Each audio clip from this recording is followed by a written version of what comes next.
Assalamu alaikum, my brothers and sisters. Today we will be learning about the story of Ikrimah ibn Abi Jahl, part 1.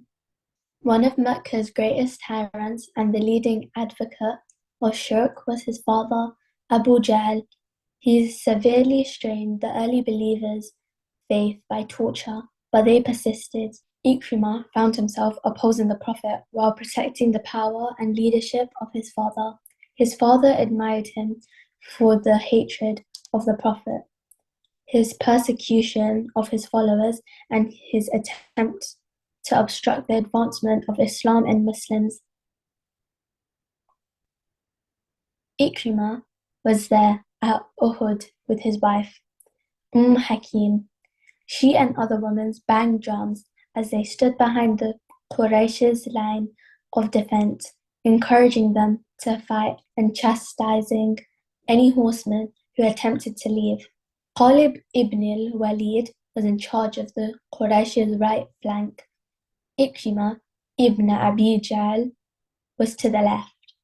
Inflicting severe casualties on the Muslims, the Quraysh believed that they had exacted revenge for their loss at Badr, but the condition of conflict did not cease with this. When the conquest of Mecca took place, the Prophet returned to Mecca with thousands of his companions 9 years after his hijrah. Knowing that the Prophet had instructed his commanders not to initiate hostilities, the Quraysh saw them coming and chose to leave the route clear for them.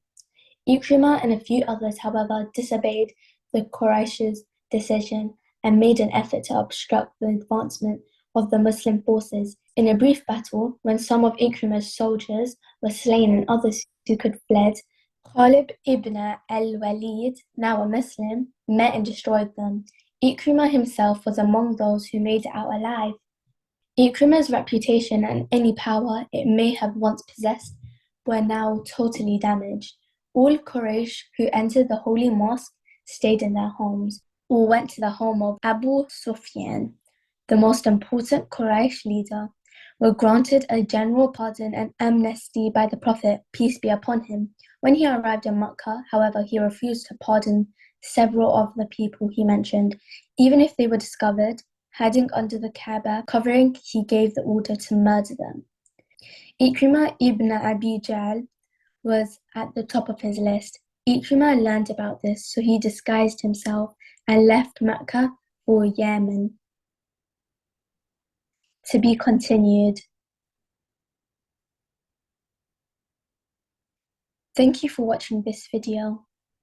See you in the next video, inshallah, for part 2. Assalamu alaikum.